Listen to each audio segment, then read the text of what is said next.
Hello class 9th, welcome to our channel Learn Academy. Please subscribe this channel, press bell icon for more videos. आज discuss करने वाले हैं method of separation, मतलब कि जो mixture है, जो सॉल्यूशन है, उसको हम किस तरीके से सेपरेट कर सकते हैं, किस बिहाफ पे किस मिक्सचर को किस तरीके से प्रॉपरली तरीकों से हम इसको डिफ्रेंशिएट कर पाएंगे। तो चलिए स्टार्ट करते हैं इस वीडियो को।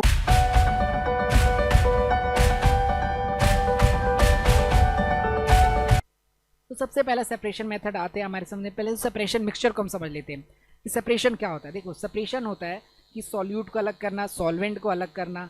ये एक तरह से हम सेपरेशन समझ सकते हैं कि जैसे कि मान लीजिए हम मिल्क होता है, मिल्क में से जो आपका घी होता है और जो कर्ड होता है, दही होता है, दूध होता है, इनको अलग किया जाता है और उसके बेनिफिट्स होते हैं ह्यूमन नेचर के। तो इसी तरीके से कई चीज़ें ऐसे होती है जिनको हम अपने बेनिफिट्स के लिए और इंडस्ट्रियल पर्पज़ के लिए मिक्सचर्स को सेपरेट कर सकते हैं। ठीक है, the method to use to separation mixer depend on the nature of constituents, मतलब कि किस तरह का पार्टिकल है। कि अगर दही अलग करना है दूध से तो उसके लिए एक अलग मेथड होगा, छोटे छोटे पार्टिकल अलग करने हैं तो उसके लिए फिल्टर पेपर यूज़ होगा। तो मतलब किस तरह का मिक्सचर है उस पर किस तरीके का सेपरेशन मेथड यूज़ करेंगे वो इस वीडियो के अंदर बेसिकली हम समझेंगे। लाइक कलर अलग करना है तो उसके लिए कौन सा मिक्सचर अलग मिक्स प्रोसेस यूज़ होगा। तो चलिए एक एक करके इनको डिस्कस करते हैं और देखते हैं कि किस तरीके से मेथड यूज़ करेंगे किस किस के लिए। तो सबसे पहला होता है फिल्ट्रेशन पेपर, है ना। अभी किसके लिए यूज़ करते हैं ये नहीं पता हमें, लेकिन हमें पता लग जाएगा अब। देखिए, filtration is the process which the solute and solvent separating using filter paper. इसमें क्या होता है, फिल्टर पेपर के द्वारा सॉल्यूट और सॉल्वेंट को अलग किया जाता है। किसको? सॉल्यूट एंड सॉल्वेंट को फिल्टर पेपर के द्वारा अलग किया जाता है। उसके बाद देखिए, the difference of in the solubility of the constituent is use to separate them in the process. अब मान लीजिए आपके पास दो सॉल्यूट है और सॉल्वेंट है, लेकिन उनकी जो सॉल्युबिलिटी है, मतलब घुलने की क्षमता है, वो क्या अलग अलग है। एक जल्दी घुल जाता है, एक बाद में घुलता है, मतलब एक तरह से उनकी सॉल्युबिलिटी का लेवल जो है वो अलग है। तो जहाँ पर सॉल्युबिलिटी का लेवल अलग होता है, मतलब कोई जल्दी घुल जाता है, कोई बाद में घुलता है, या फिर कोई घुल रहा है कोई नहीं घुल रहा है, तो वहाँ पे हम फिल्ट्रेशन प्रोसेस का यूज़ करेंगे। कहाँ पर? जहाँ पे सॉल्युबिलिटी में डिफरेंस आता है, जहाँ पे पार्टिकल्स के अंदर सॉल्युबिलिटी के अंदर डिफरेंस देखने को मिलता है, वहाँ पे हम फिल्ट्रेशन प्रोसेस का यूज़ करेंगे। ठीक है, फॉर एग्जाम्पल देखिए, sand and waters can be separated by this process. सबसे अच्छा एग्जाम्पल इसमें जो सैंड होती है, ठीक है, जो रेत होता है, उसको हम वाटर के अंदर घुला अगर है तो उसको हम सेपरेट कर सकते हैं। ठीक है, तो ये होता है। अब देखिए पूरी तरीके से फिल्ट्रेशन को समझ लेते हैं। इसमें क्या होता है, डेस्टोने फिल्टर पेपर होता है। ठीक है, ये फिल्टर पेपर होता है, यहाँ पे इससे लगा दिया जाता है। ठीक है, आपके बटर पेपर होता है, बेसिकली एक तरह से बटर पेपर फिल्टर पेपर आप बोल सकते हो। ये आपके लैब वगैरह में प्रेजेंट होता है। फिर इसके अंदर हम अपने जिस सॉल्यूशन को यूज़ करते हैं, लाइक देखिए सैंड और वाटर का एक तरह से ये हमारे पास सॉल्यूशन है। अब इस सॉल्यूशन को क्या करते हैं, पोर करते हैं, किया इन्होंने, इस एक्सपेरिमेंट है। तो जो भी आपके जो हार्ड पार्टिकल होंगे, लार्ज पार्टिकल होंगे, वो आपके इस फिल्टर पेपर में इकट्ठे हो जाएंगे और जो वाटर होगा वो आपका नीचे हो जाएगा। ठीक है, तो ये आपका क्या हो गया, वाटर। ये क्या हो गया, ये आपका नीचे आ गया वाटर, और ये आपका रह गया मड या फिर सैंड। ठीक है, ये आपका रह गया मड। तो ये प्रोसेस आपका होता है फिल्ट्रेशन के अंदर। बहुत ही ईजी सा नॉर्मल सा प्रोसेस है। इसके अंदर एक फिल्टर पेपर यूज़ करो, फिल्टर पेपर को एक तरह से छान दो। ठीक है, जिस तरह से हम चाय को छानते हैं ना, उस तरह से फिल्टर पेपर से पास करा दो अपने सॉल्यूशन को। अब जो ऊपर होगा सॉल्यूट रह जाएगा, नीचे वाटर चला जाएगा। ये आपका फिल्ट्रेशन होता है। इसको कब यूज़ करते हैं, जब सॉल्युबिलिटी लेवल क्या होता है, डिफरेंट होता है कॉन्स्टिट्यूएंट पार्टिकल्स के। अब देखिए इसके एप्लीकेशंस क्या है। भाई हमने इसको समझ लिया, इसकी थ्योरी समझ ली, इसका डायग्राम देख लिया, तो इसका लाइफ में यूज़ क्या है। देखिए, filter play a role in the water treatment. जो वाटर ट्रीटमेंट होता है पानी को साफ करने के लिए, इसका बहुत ज़्यादा अच्छा यूज़ किया जाता है। ठीक है, देखिए फिल्टर मतलब क्या हुआ, एक तरह से हमने पेपर लगाया, यहाँ से ग्रीन वाले इधर पास हो गए और पर्पल वाले इधर लग गए, यही फिल्टर होता है एक तरह से, अलग चीज़ें कर लेना। ठीक है, और देखिए the process can be costly process. ये कई बार क्या होता है, महंगा पड़ जाता है, comes to water treatment and water purification. लेकिन ये क्या होता है, महंगा होने लग जाता है। जैसे हमारे घर में वाटर प्योरीफिकेशन होता है, वो बेसिकली इसी प्रोसेस पे काम करते हैं, ऑस्मोसिस, और इस प्रोसेस पे इसी के प्रिंसिपल पे बेसिकली काम करते हैं। ठीक है, and maintenance of the rack regulation major disadvantage of filtration. तो फिल्ट्रेशन को क्या होता है, वाटर ट्रीटमेंट के अंदर यूज़ तो कर सकते हैं, लेकिन ये क्या होता है, कॉस्टली होता है, महंगा होता है, और कई बार फिल्टर पेपर और इसकी मेंटेनेंस को मेंटेन रखना मुश्किल हो जाता है। उसके बाद से क्या आता है, water treatment filter are not regulate by health commission और डिपार्टमेंट, सो इफेक्टिवनेस। अब ये साफ तो करता है, ठीक है, ये डिस्कस कर लिया हमने। अब देखिए, water treatment filter are not regulate by any health commission, लेकिन इससे जो पानी साफ़ होता है ना पूरी तरीके से साफ़ नहीं होता, कई बार हमारे लिए हार्मफुल हो सकता है, ठीक है। तो इसीलिए जो हेल्थ कमीशन होता है और डिपार्टमेंट होता है ये मना करता है। सो effectiveness filter and purifications can be vary widely between manufacturers, but filter have enough to advantage to use to mechanism water treatment और purification, ठीक है। तो बट एक तरह से पूरा तो अच्छा नहीं है, लेकिन कई जगह पे इसका हम यूज़ कर सकते हैं, इसके कुछ बेनिफिट्स होते हैं एक स्मॉल लेवल पे। तो ये आपका फिल्ट्रेशन का टॉपिक था। उसका बात करते हैं यूएपरेशन का। देखिए यूएपरेशन तो बहुत अच्छा सा कॉन्सेप्ट है। मान लीजिए दो चीज़ें आपकी, उसका मेल्टिंग पॉइंट अलग है, मतलब कोई एक चीज़ जल्दी भाप बन के उड़ जाती है और एक चीज़ जल्दी भाप बन के नहीं उड़ती है, ठीक है। तो उसी पे बेस होता है। देखिए evaporation is the process which use to separate a substance that has dissolve in water. इसका प्रोसेस को कब यूज़ करते हैं हम, जब कोई भी सब्सटेंस पानी में घुला हो एंड एनी अदर लिक्विड या दूसरे लिक्विड में, ठीक है। जब पानी में कोई चीज़ घुली हो तो उसको अलग करने के लिए यूएपरेशन हम यूज़ कर सकते हैं, ठीक है। The use of process evaporation for separating a mixture is based on the fact of liquid vaporise easily, ठीक है, whereas solid not vaporise easily. लेकिन जो सॉलिड है वो वेपराइज नहीं होगा। मैं आपको नॉर्मल से एग्जांपल बताता हूँ। मान लीजिए एक लिक्विड है, यही इस तरह से लिक्विड है, ये रहा लिक्विड, और इसको आप वेपराइज करा रहे हो, हीट दे रहे हो नीचे से, ठीक है, यहाँ से हीट आ रही है। अब इसमें कोई सॉलिड घुला हुआ है, तो वो सॉलिड जो है वो जल्दी से वेपर तो नहीं बन जाएगा, जल्दी से वो पिघल नहीं जाएगा, पिघल के फटाफट से भाप बन के उड़ तो नहीं जाएगा। पहले कौन उड़ेगा, इसमें से पहले सारा पानी उड़ जाएगा, सारा पानी भाप बन के उड़ जाएगा, ठीक है। अब सारा पानी भाप बन के उड़ जाएगा तो क्या रह जाएगा, लास्ट में लिक्विड रह जाएगा, अरे सॉरी लास्ट में सिर्फ सॉलिड के पार्टिकल्स रह जाएंगे। सारा पानी भाप बन के तो आसमान में उड़ गया, बच क्या गया, आपका लिक्विड का पार्टिकल रह गया। इस तरीके से इस एग्जाम्पल में आप अच्छे समझ पाएंगे। देखिए ये लिक्विड, ये आपके सॉलिड के पार्टिकल्स थे और आपका लिक्विड क्या हो गया, उड़ के भाप बन के आसमान में चला गया, क्लाउड वर्ल्ड बन जाएगा। तो ये प्रोसेस इसलिए यूज़ किया जाता है यूएपरेशन का। इस तरह से हमने सेपरेट कर लिया, अपना सॉलिड नीचे है और जो पानी है भाप बन के आसमान में है, ठीक है। तो बस इस तरीके से यूएपरेशन प्रोसेस आपका होता है। अब इसके डिफरेंसेस, इसको कब यूज़ करेंगे हम, जब भी पानी के अंदर सॉलिड घुला हो तभी यूज़ कर सकते हैं हम, या किसी भी लिक्विड के अंदर सॉलिड को जब घोला जाता है तो हम यूज़ करते हैं इस प्रोसेस को, ठीक है। उसके बाद से देखिए इसके क्या एप्लीकेशंस है, पढ़ा तो हमने, लेकिन इसके डेली लाइफ में क्या क्या एप्लीकेशन हो सकते हैं एक बार देख लेते हैं। The methods can be separate the volatile component solvent, ठीक है, जो वोलेटाइल्स होते हैं जो उड़ जाते हैं, ठीक है, एंड नॉन वोलेटाइल सॉल्यूट। एक हमारा चाहिए क्या होना चाहिए, वोलेटाइल होना चाहिए। वोलेटाइल मतलब होता है कि जो जिसके पार्टिकल स्केप कर सकते हैं जल्दी से, और एक नॉन वोलेटाइल जिसके पार्टिकल स्केप नहीं कर सकते।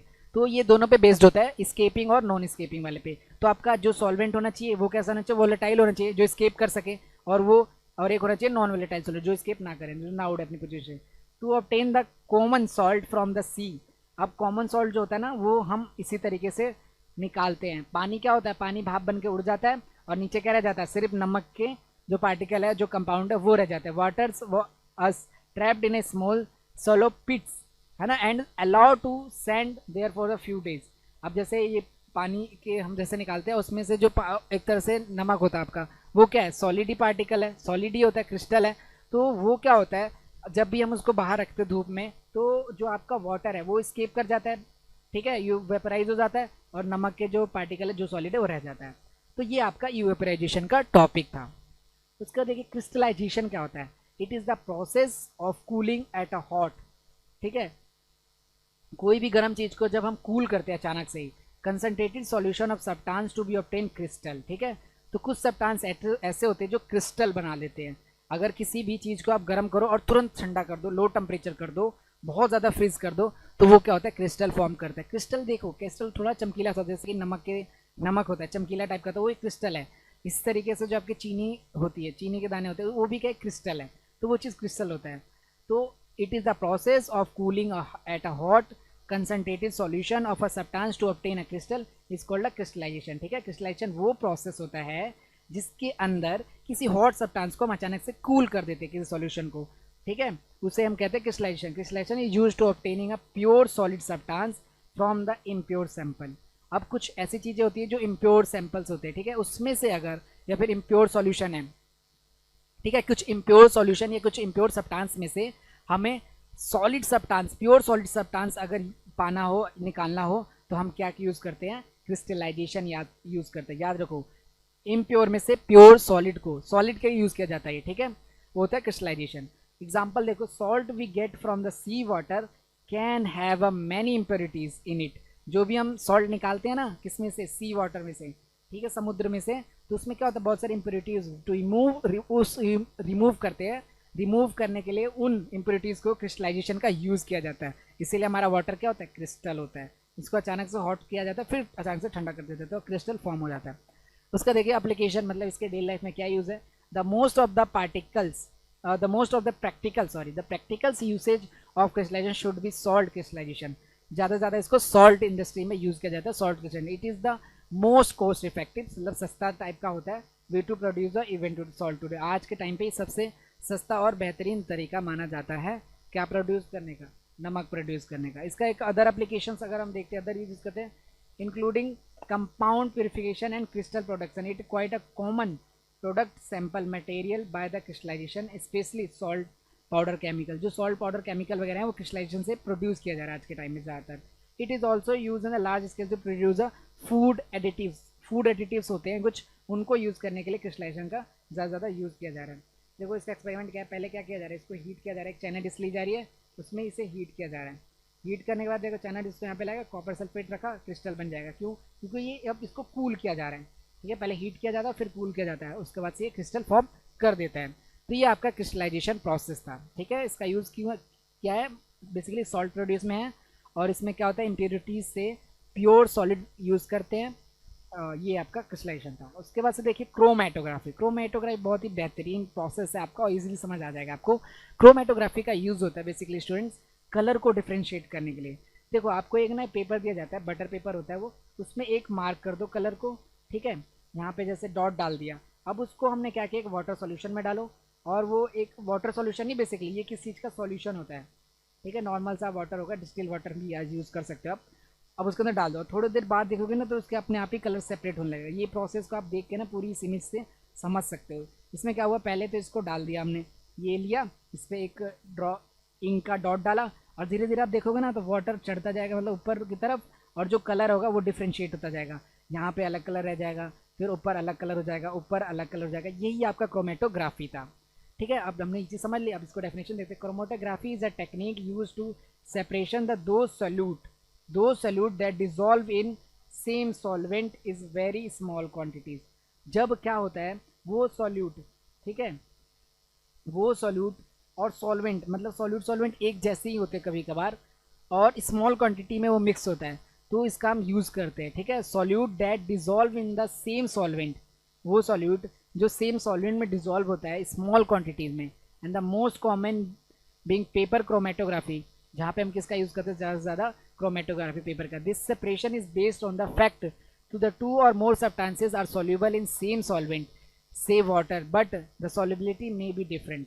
मतलब कि एक ही सॉल्वेंट में हम बहुत सारे सब्सटेंस को घोल रहे हैं। मतलब मान लीजिए एक वाटर लिया, इस बात को ध्यान समझो, ये रहा वाटर, ठीक है। अब ये वाटर हो गया तुम लोगों का, ठीक है, ये पानी है अपना, ऐसे ऐसे। अब इसमें हमने एक सॉल्वेंट घोला, मिक्स किया, डिजोल्व किया, तो ये रेड कलर का था। एक और इसमें मिक्स किया, वो ब्लू कलर का था। एक और मिक्स किया, वो ग्रीन कलर का था।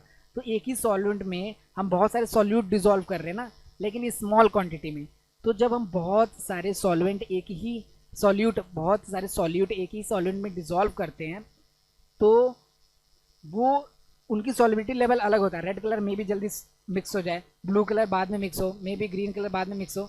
तो वो स्मॉल अमाउंट में जब मिक्स होता है, एक ही सॉल्यूट में बहुत सारे सॉल्यूट जब मिक्स होते हैं, उससे हम उनको हम अलग कर सकते हैं क्रोमेटोग्राफी में। बेसिकली टेक्सटाइल इंडस्ट्री में कलर सेपरेशन के लिए यूज़ किया जाता है, ठीक है। ये आपका क्रोमेटोग्राफी था।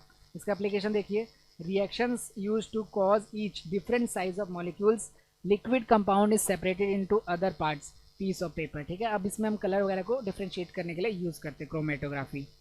उसका बाद सब्लिमेशन। देखिए सब्लिमेशन क्या क्या होता है, the changing of the solid directly into vapours by heating vapours into solid cooling. मतलब सब्लिमेशन तो आप जानते होगे, पहले चैप्टर में ही पढ़ा है कि डायरेक्टली सॉलिड को हम गैस में कन्वर्ट कर देते हैं, उसे सब्लिमेशन कहते हैं। तो यही प्रोसेस होता है, डायरेक्टली जो सॉलिड स्केप कर जाता है गैस वेपर के फॉर्म में, ठीक है। जैसे कि आप कपूर हाथ में कभी कभी लेते हैं, फिर ये चीज़ होती है वो स्केप कर जाती है फट से, उसे हम क्या कहते हैं, सब्लिमेशन प्रोसेस कहते हैं, ठीक है। डायरेक्ट सॉलिड से गैस में कन्वर्ट हो जाना या गैस वेपर में मूव कर जाना, उसे हम कहते हैं सब्लिमेशन, ठीक है। Solid on cooling is called sublimation. The solid which undergo the sublimation said to be sublime. अब जो सॉलिड सब्लिमेशन प्रोसेस को फॉर्म कर सकते हैं, जिसके अंदर ये एबिलिटी है, जिस सॉलिड के अंदर ये काबिलियत है कि वो सब्लिमेशन प्रोसेस को दिखा सके, शो कर सके, सब्लिमेशन प्रोसेस कर सके, उससे हम क्या कहते हैं, सबलाइम कहते हैं, ठीक है। एग्जाम्पल ड्राई आइस आप देख सकते हो, ड्राई आइस खोलो फट से, CO2 वाला जो स्ट्रॉन्ग ड्राई आइस होता है वो फटाफट गैस में कन्वर्ट होता है। I mention the earlier dry ice is one of the most popular example of sublimation in real life, ठीक है। अब ड्राई आइस जो होता है वो क्या होता है, पहले तो सॉलिड में आइस है, तो जैसे खोलते क्या होता है, गैस फट से निकल जाती है और गैस फॉर्म में रिलीज हो जाता है, तो वो भी एक सब्लिमेशन होता है, ठीक है। तो इस प्रोसेस का use, the process of sublimation use to separate the substance of mixture sublime on heating and the solid substance obtain by cooling vapours. अब दो चीज़ें मिक्स करिए, अब इसमें एक है सबलाइन वाला, तो एक सबलाइन वाला चीज़ उड़ जाएगा और बाकी जो दूसरी चीज़ बच जाएगी, like aluminium chloride and camphor undergo the sublimation. जो कैम्फोर होता है, कपूर होता है, वो भी ऐसे ही क्या करता है, उड़ जाता है ना हीटिंग वगैरह से, और नॉर्मल तरीके से भी ये होता है। तो एक मान लो सबलाइम है और आपका सॉल्यूट मान लो सबलाइम है और सॉल्वेंट क्या अनसब्लाइम है, कोई और चीज़ है, तो सबलाइम तो उड़ जाएगा। तो जब सबलाइम खत्म हो गया तो आपके पास क्या रह गया, सिर्फ आपका सॉल्वेंट रह गया, सॉलिड तोड़ गया। तो वो इसके लिए एप्लीकेशन क्या होता है, नेफ्थलीन हो गया, जिस तरीके से मेथबल्स हो गए, sublime into air, not getting air wet and while keeping moth away, ये सारे तरीके होते हैं आपके। और इसको देख सकते हो, जैसे क्या हुआ, ये आपका एक्सपेरिमेंट है, इसको आप हीट करो चैनल्स में रख के, एमोनियम क्लोराइड, ये क्या हो गया, उड़ के यहाँ पे बैठ गया, ये यहाँ पे डिपॉजिट हो गया। बाकी जो भी थे आपके जो अनसब्लाइम थे, जो मतलब उड़ नहीं सकते, यानी जो चीज़ हीट करने पे स्केप नहीं कर सकते, वो नीचे रह गए, और जो कर सकते हैं वो ऊपर चले गए। इस तरीके से हमने दोनों चीज़ को अलग कर दिया। तो ये आपका सब्लिमेशन का प्रोसेस था।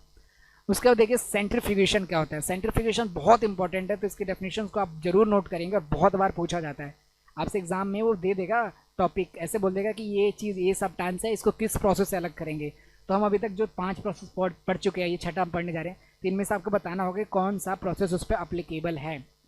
तो देखिए सेंट्रीफ्यूगेशन क्या होता है, इस if we have a mixtures of fine suspended particle in a liquid, जब लिक्विड में छोटे छोटे पार्टिकल घुले रहते हैं, किसमें, लिक्विड के अंदर, we can separate through the filtration but times consuming, हम फिल्ट्रेशन पेपर से भी अलग कर सकते हैं अगर लिक्विड के अंदर कोई छोटा छोटा पार्टिकल मिक्स हुआ है सॉलिड का।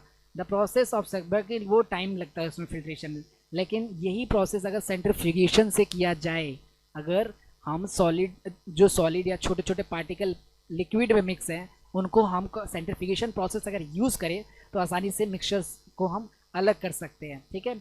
इसका एप्लीकेशन क्या होता है, यूज़ कर सकते हैं, और इसका एक सेंट्रीफ्यूगल मशीन भी होती है, ये रियो मशीन, ठीक है। इसमें क्या होता है, पूरा आप सॉल्यूशन को फिल कर देते हो जिसको अलग करना, और ये क्या होता है, टरबाइन की तरफ घूमती है, और इसमें से जो आपके सॉल्यूट पार्टिकल्स होते हैं जिनको अलग करना होता है वो एक तरफ हो जाते हैं, और जो आपका दूसरे लिक्विड होता है वो एक तरफ हो जाता है। तो इस तरह से आप अलग कर पाते हो। जैसे आपका वॉशिंग मशीन होता है, वो भी इस तरह से सेंट्रीफ्यूगेशन टाइप की प्रोसेस से काम करता है।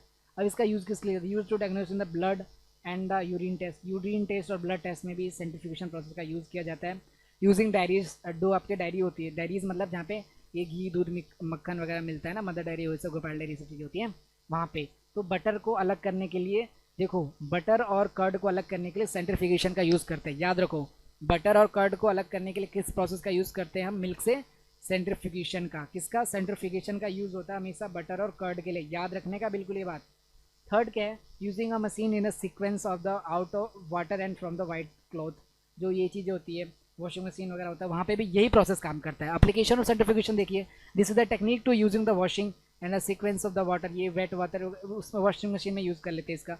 This technique use to diagnose the laboratories test cholesterol lipids, ये सब ब्लड वगैरह को मैनेज करने के लिए। आपको ये चीज़ पता ना, मिल्क और कर्ड बटर किससे अलग किया जा सकता है, इसी प्रोसेस के द्वारा। तो ये आपका सेंट्रीफ्यूगेशन का प्रोसेस था। उसके बाद से देखिए कुछ, उसके बाद देखिए मेटलॉइड्स क्या होते हैं। मेटलॉइड्स वो चीज़ें होती है स्टूडेंट्स जहाँ पे ना मेटल और नॉन मेटल दोनों मिक्स होते हैं, वो चीज़ मेटलॉइड्स होते हैं। जैसे बोरोन, सिलिकॉन, जर्मेनियम, आर्सेनिक, ये सब क्या है, मेटलॉइड्स है, जिसमें मेटल भी है नॉन मेटल भी है, ठीक है। तो जो दोनों तरह के बिहेवियर की प्रॉपर्टी को शो करते हैं उसे हम क्या बोलते हैं, मेटलॉइड्स बोलते हैं। एग्जाम्पल जर्मेनियम, सिलिकॉन होता है। उसका देखिए मेटल नॉन मेटल आप बहुत पहले से जानते हो, एक ऐसे नॉर्मल व्यू कर रहे हैं हम कि मेटल क्या होता है, मेटल क्या होता है, चमकीला होता है, लश्चर होता है। नॉन मेटल लश्चर नहीं होता, चमकीला नहीं होता। उसके बाद से metal is a grey and gold in colour, metal क्या होते हैं, ग्रे कलर के होते हैं, ब्लैक और हो सकते हैं, लेकिन दे जो नॉन मेटल होते हैं बहुत सारे कलर्स में प्रेजेंट होते हैं, ठीक है। दे कंडक्ट हीट इलेक्ट्रिसिटी, जो आपके मेटल्स होते हैं इलेक्ट्रिसिटी और हीट को प्रोड्यूस कर सकते हैं, बट जो नॉन मेटल होता है इलेक्ट्रिसिटी और हीट को कंडक्ट नहीं कर सकते, ये नॉन कंडक्टर होते हैं। जैसे कि आपके घर में जैसे आप देख सकते हो कोई भी आयरन का आर्टिकल है, वो एक जगह से अगर गर्म होता है तो दूसरी जगह से आपको जहाँ से आपने टच कर रखा है वहाँ से भी आपको हीट फील करने लगते हैं, ठीक है। तो वो क्या कंडक्ट कर रहा है मेटल, लेकिन आप वहीं पे नॉन मेटल का यूज़ करो, वहाँ पे अगर एक जगह पे हीट होगा तो आपको हीट फील नहीं होगा, क्योंकि वो इलेक्ट्रिसिटी को या फिर हीट को एक जगह से दूसरी जगह नहीं पहुँचा पा रहा है, तो कंडक्शन नहीं कर पा रहा है, ठीक है। ये क्या होते हैं, लेबल होते हैं, इनको थीन शीट में कन्वर्ट कर सकते हैं। थीन शीट होता है जैसे पेपर, जैसे हमने जो वो एलुमिनियम फॉइल होती है जिसमें हम लंच वगैरह ले जाते हैं, तो वो क्या होती है, थीन शीट होती है, वो एक मेटल की होती है, ठीक है। और ये क्या होते हैं, डक्टाइल भी होते हैं। डक्टाइल मतलब क्या होता है, जिनको हम वायर बना सकते हैं, जो हमारे घरों में वायर्स होते हैं वो क्या होता है, मेटल के अंदर ही होता है। लेकिन नॉन मेटल क्या होता है, नॉन मेलेबल, इसको हम थीन शीट में नहीं बदल सकते और इनको हम बीट करके डक्टाइल भी नहीं बना सकते, इनसे हम वायर भी नहीं बना सकते। तो ये मेटल नॉन मेटल का डिफरेंस है। एग्जाम्पल आयरन हो गया, गोल्ड हो गया, सिलिकॉन हो गया, ये सब मेटल होते हैं।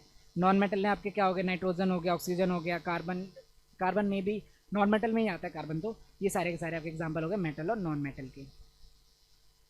तो अगर आपको हमारी बनाई गई वीडियो पसंद आए तो इस चैनल को सब्सक्राइब कर लीजिएगा, बेल आइकन को प्रेस कर लीजिए ताकि हम नेक्स्ट वीडियो मिल सके स्टूडेंट। प्लीज़ हमारे हेल्प करिए, हमारे इस चैनल को भी ग्रो करने में, अपने दोस्तों से और अपने फ्रेंड्स से, अपने स्कूल ग्रुप में शेयर करिए अगर आपको हमारा कंटेंट अच्छा लगे, पढ़ाने का तरीका अच्छा लगे तो। Thank you so much dear student, please support us, thank you.